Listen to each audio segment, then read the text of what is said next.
LeBron James has a chance last night to take on the next big thing in basketball, Victor Wembanyama, and he ducks it, says he has arthritis in his foot. I don't, shouldn't be, I'm not surprised, but I am just like disappointed. It's like if I'm going out, end of my career, and I got a chance, and I know, hey, there's no chance. Maybe we can't beat the Spurs. They're hot. Luka's not playing. Austin Reeves. But what do you think of LeBron ducking Victor last night?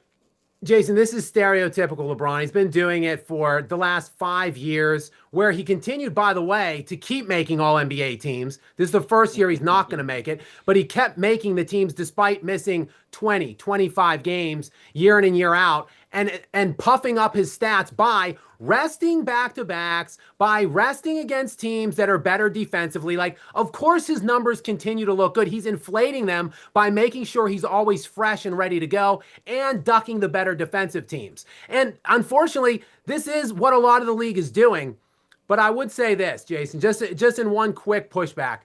Nikola Jokic and Victor Wembanyama, who are two players that are likely going to get hurt this year by this 65 minimum rule. Because Wemby has missed 14 games. You can miss 17 games total. Wemby has already missed 14. Jokic has missed 16. So they can only miss 1 and 3 more games.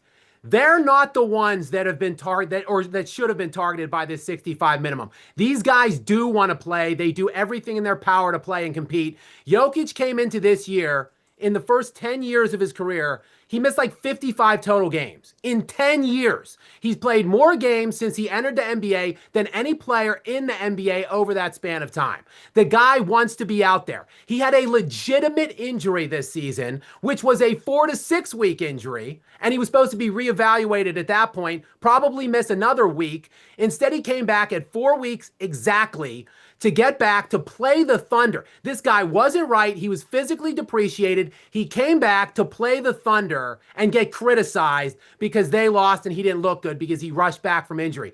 Then he's continued to play every game since he came back. They played a back-to-back, Jason, in New York, the second game of a back-to-back on national television. He clearly should have sat out. He's not right. He's exceeding his minutes. He has a 25-minute to 29-minute minutes restriction. The night before off the back-to-back against New York, he played 33 minutes. Instead of sitting out the next game in Madison Square Garden on national television, he played 45 minutes in that back-to-back in double overtime, and he continues to play. Wembanyama, same deal. This guy came back probably 3 to 4 weeks too early from an injury earlier in the season and came off the bench for like 9 straight games while he was trying to ramp it up just so he could play 20, 25 minutes and help his team win. Those two guys deserve to be all NBA, even if they miss an 18th game or a 19th game. You can't tell me that they don't deserve it, that they're not top 15 players. This rule, the nature of the rule, was to stop guys from load managing their way to all NBA teams like the LeBron James of the NBA. That's an interesting perspective. Tell me this. How Simmons is suggesting, hey, shrinking this season to 70 games or whatever. How do you fix this? Well, if you were commissioner, if Jay Skapinac were commissioner, what do you do? Well, look, you and I had a little three-day symposium or something in your studios a few months back on how we can fix the NBA. I think it honestly does begin with incentivizing play. Look, I hate to say that you need like legitimate excuses, but essentially when I was in school, you could miss 20 days of school. And then at that point, you needed a legitimate doctor's excuse in order to miss any more than 20. Hold for 1 second. You could miss 20 days of school? 20 days, as long as your parent knew that you were missing. Are you going to 20 days? 20 days, Jason. 20 days. I mean, how many days of school are there in a typical school year? About 180.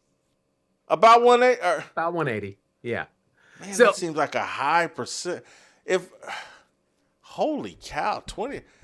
Anyway, go ahead. I'm sorry. So my point is this though. I was a guy that would take my 20 days usually, but I would also have straight A's. Whoa. You would figure it.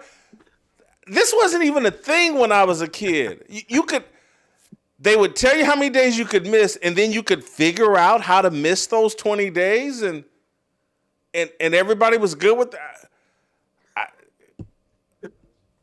I didn't even like school, but I liked going. I mean, I just wouldn't. Wow. Anyway, I'm sorry. Continue. I didn't. So my point is this: like, I had straight A's. I would take my 20 days. But if you missed more than 20, even if you had all A's, you had to go to summer school for your lowest grade that you got if you missed over 20 days, unless you had a legitimate doctor's excuse.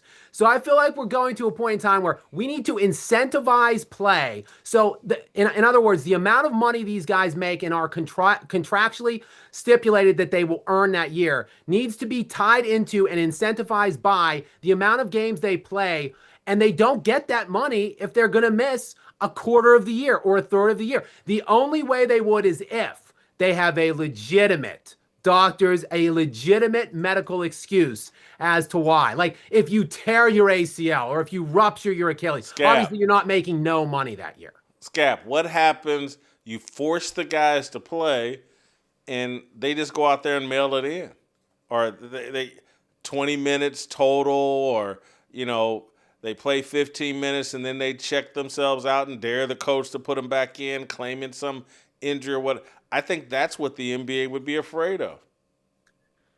I mean, Jason, there really are no good. There really are no good kind of solutions at this point, because you're pointing to a more, again, like a cultural or a societal issue overall of this era of soft, pampered athletes, which, again, I think just mirrors this generation of soft, pampered people in general that are walking the earth. You do need Victor Wembanyama. Is an interesting look. Nikola Jokic is 30. He'll be 31 in like 10 days. So he's kind of, I don't want to say he's at the end, but he's maybe 4 or 5 years left in peak where you can say he's probably the best player left alive on earth. Victor Wembanyama is only like 23 years old. This guy can just shame the rest of the NBA. And maybe Anthony Edwards too. You need like 1 or 2 guys, elite guys. And maybe it can be Ant-Man and Victor Wembanyama, because those two teams don't like each other, the Spurs and the Timberwolves. Maybe we have this rivalry between these two guys that are these two elite players that do try to play in every game that they can, that try to compete as hard as they can in every game. And the rest of the league, because the NBA, sports in general is a follow the leader type thing. Like, I really believe LeBron James and that era from like 2010, 2011 took us to where we're at now, because the rest of the other great players, young players that were coming in, looked at what they were doing and emulated it and copied it and followed it. We needed to go in the other direction. We need real men, again, to come in here that want to compete and play both sides of the ball and beat their guys, not, beat the other best players, not join them. Build these rivalries. And then maybe the rest of the league and the rest of the good players around them will get up on that level and follow the lead. That's my only hope.